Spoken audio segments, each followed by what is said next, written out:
Hello, everyone. It is Monday, which means it is time for a news roundup, and this is going to be a little bit weird because I'm not even sure you're going to see a thumbnail for this video, not of like a proper one anyway. So, as I record this, it's actually Sunday night. I'm here at the toy shop after work because I haven't had internet at my house for the last 4 days, and Comcast doesn't really seem all that much in a hurry to fix it. So I am stuck here recording here, and I don't have all my proper files here, so I don't have all the files I need to make my thumbnails, and I keep forgetting to bring them from home. So, apologies if this is scuffed. Apologies if it's not like my usual setting. I'm working with what I got, so I want to make sure I get to talk about the news for the week. So we're going to talk about the news, and it starts off on a somber note. Transformers Forged to Fight is officially shutting down next year, and that is that is weird to me. That is weird to me. Forged to Fight was the interesting mobile game. It's the fighting RPG. Like you're basically it's basically a Transformer fighting game with a ton of characters from different generations. So, if you want to see G1 Megatron throw down, G1 Optimus throw down with movie Megatron, you can do that. You can see characters from different generations and dimensions kind of clash together, and that's a really cool thing to be able to do, and it makes sense for the Transformers universe to make a game from that. How did this one die but Earth War is still going on? Like, and that's like, admittedly, that's me going like, that's a tactical RPG. I don't like tactical RPGs, and it's a mobile style tactical RPGs, which I hate even more. So it's unfortunate. I'm not a mobile game person myself. I gave this one a bit of a shakedown. It's fun enough, but it's not something I didn't really commit myself to it enough to unlock a whole bunch of characters. I think that might be the reason why. I feel like something like this is more suited to just be like a cheap Switch game or something like that. It seems like there's just so much work that went into this. It would be a shame to completely let it go to waste. Like, if the assets made it onto like a Switch game as just a standard fighting game, I'd be okay with that. At least it sticks around. At least you can play some of the gameplay still. So, for Forged to Fight fans, it is a sad week indeed. Let's move on to some toy stuff because this came out of nowhere, and this was like the surprise of the week. We have out of nowhere new images for not only an Earth mode Hound, but also Dark of the Moon Hatchet, one of the Dreads. Now, Hatchet only came out in the original toy line as a Commander class Cyberverse figure. Or not, was that what they're called? Commander? God, man, it's been so long since I thought of the original Cyberverse. So, like, if Cyberverse didn't used to be a cartoon, it used to be like that small toy line that went beside the movie line and was kind of like a way for little kids to have toys that were still small and affordable, but still had scale to them. So, like, Hatchet was released as this little jet that turned into like the four-legged Dread from the movie. That's not accurate. He's supposed to be an SUV like the others. This one does seem to be going for that accuracy though. It's not the best looking figure. I'd really like to see it at a different angle. I'd really like to know if that gigantic backpack that's sticking up off of him like a hump, or like he looked like it looks like it looks like it's got like have you ever seen like one of those like royal elephants from like some type of like Middle Eastern like based movie or something like that, like an Aladdin thing. Think of like Aladdin coming in as Prince Ali riding on top of the elephant with like this big throne made of cushions. That's what he looks like. That's what this looks like to me. I feel like I feel like some like Dungeons and Dragons dwarf with a big hammer should be like riding the back of this thing as a war beast. It's a weird design. It's weird. Like, there's some weird choices going on here. So I want to see it from different angles, and I want to see the actual toy before I cast too much judgment. The Hound looks great. It's the Siege Hound mold redone into the Earth mode, the same way a lot of the Siege ones were redone. He just took he took his time for some reason. Both of them, here's the weirdest thing, both of them are slated for Buzzworthy Bumblebee. So not only is Buzzworthy getting, G1 Hound for some reason, it's also getting a figure that probably should have been in Studio Series. Like, it's a brand new mold and it's not in Studio Series for some reason. It's bizarre. It's a really bizarre choice. And maybe that's wrong. Maybe it's wrong information and that will be a Studio Series release. But for now, we're just going off of what we've been told. It's still weird. It's still really weird. So hopefully we see better pictures of that, and hopefully you see the physical prototypes or the physical models rather than the renders, because I really want to see what these look like in like real plastic.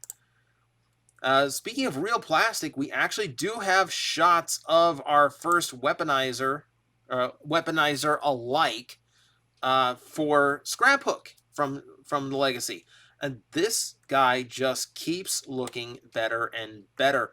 I love how much can be done with him. I love the weaponizer gimmick was already interesting, but to also throw it in with something like this and to come up with this brand new level of functionality really sets it apart. Like, I love the idea of gathering up tons of these deluxe Junkions and making these crazy Mad Max vehicles out of them. And the fact that you don't have to disassemble them to transform them, even better. Even better. And I'm assuming that because it's Junkions, they're all going to come in similar color schemes. Tans, oranges. So they're all going to match too. Like, that's going to make the combinations even cooler. So yeah, really, really, really like what they've gone for here. Interestingly enough, like, apparently this vehicle mode can split the rear half, the bed of the truck, and the engine section of the truck from itself. So it gives you, like, all this level of combination. So it's going to be fun. Like, once we see more of these, I think we're going to come up with some crazy things. I'm really eager for that. Speaking of things that we were just now saying, check this out. Check this out. We've been trying to figure out when or where we're getting Legacy Minerva, because we kept assuming it was going to be a Walgreens exclusive, like all the emergency vehicle Transformers have been.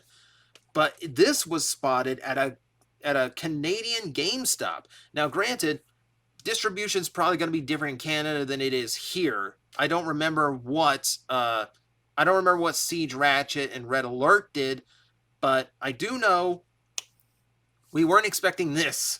So it's nice to know Minerva is out.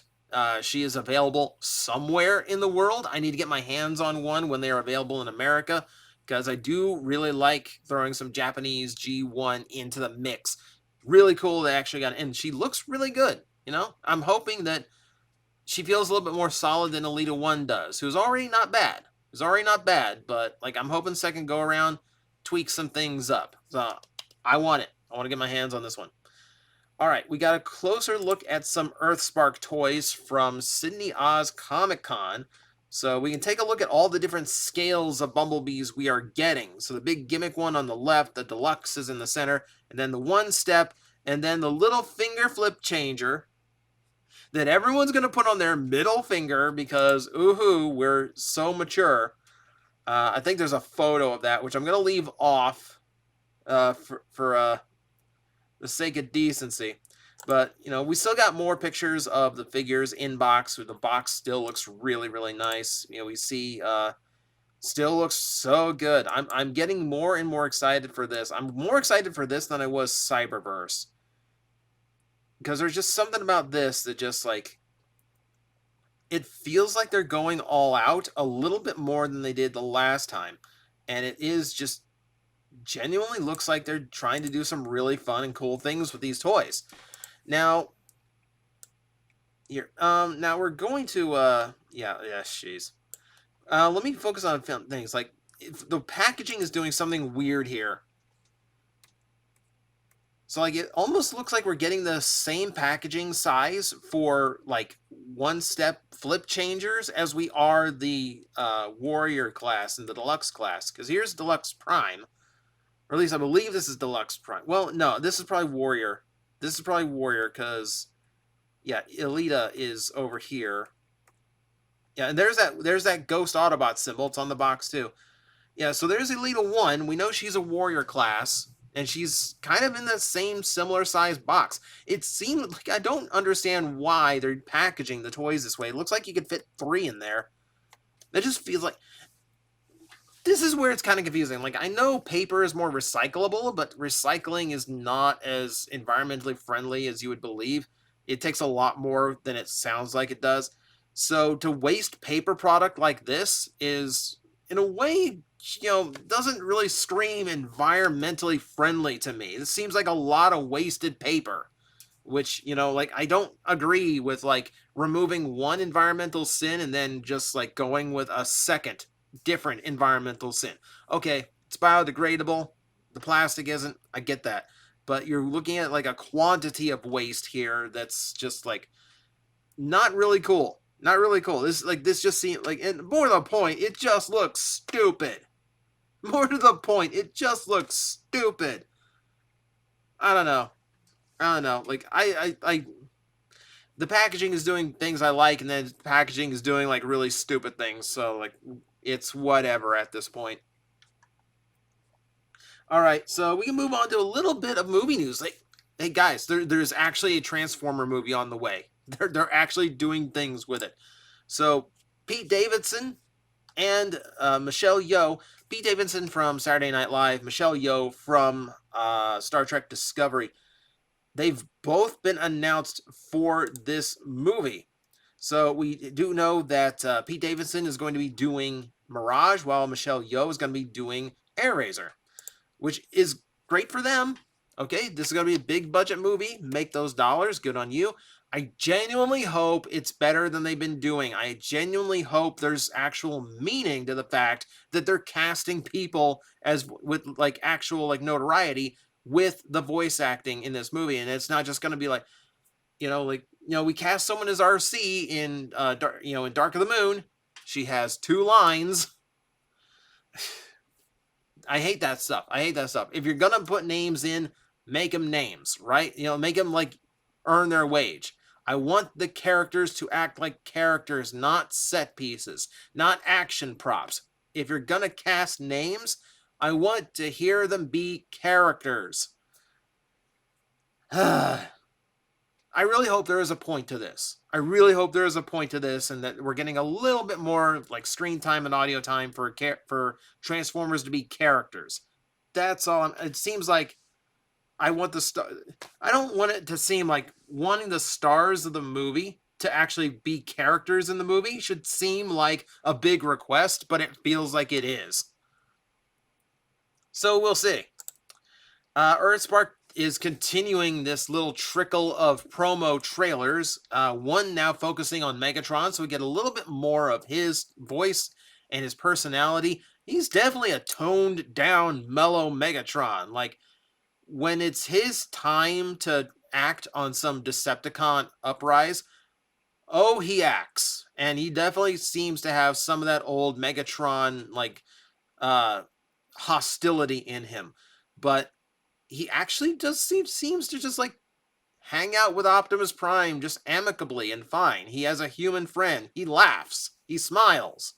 He's a weird take on Megatron, and I'm kind of here for it. I want to see where this goes. Is it a ruse? Is this actual character? I really want to know. Like, and these trailers just kind of make me go, wow, this is going to be really different, and I want that. I want different. We got another one that shows just a little bit of the first Autobot and Decepticon encounter in the show. By the way, as, like, a videographer guy, I hate anyone who takes photos in photography rather than like vertical rather than, like, landscape mode. And I hate even more when you do it with videos. You realize that in this screen cap, 75% of the screen space has been completely cut off, right? There's 75% of this screen cap we don't get to see.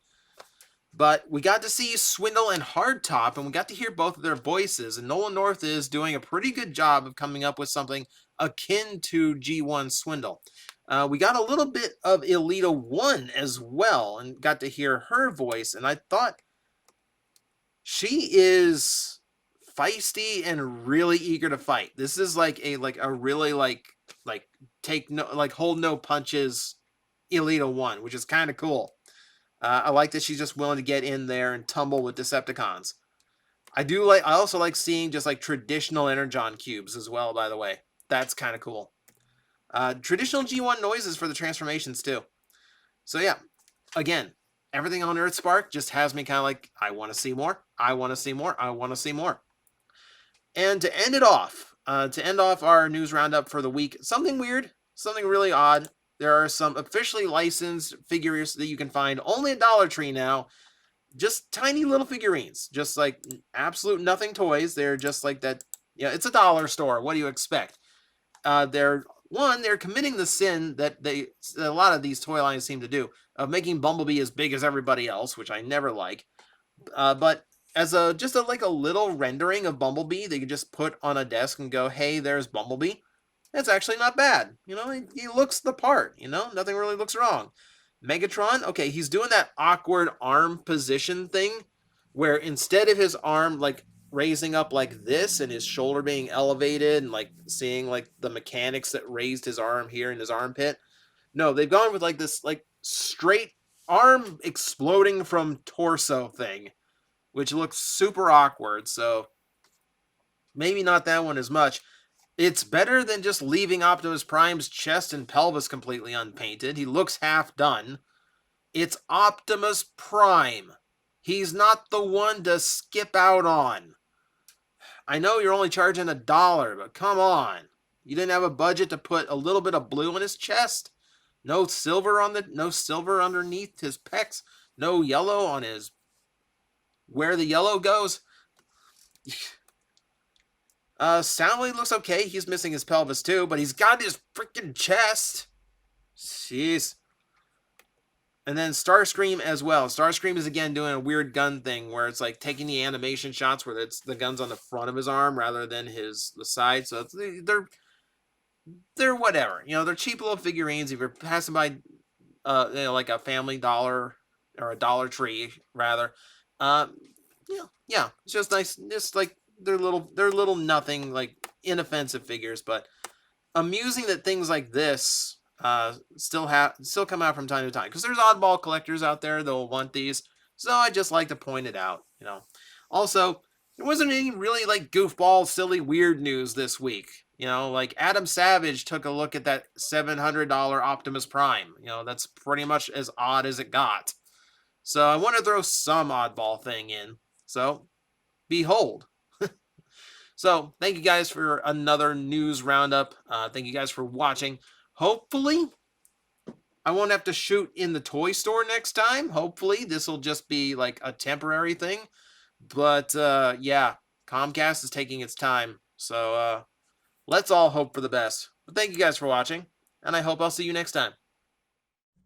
Guys, I am facing the most powerful enemy any YouTuber can face, the algorithm, and I need your help to defeat him. Hit the like button, hit the subscribe button, hit the notification bell, and leave a comment. Every time you do, we attack that algorithm and we drive it back until it can no longer defeat this channel. Thank you very much.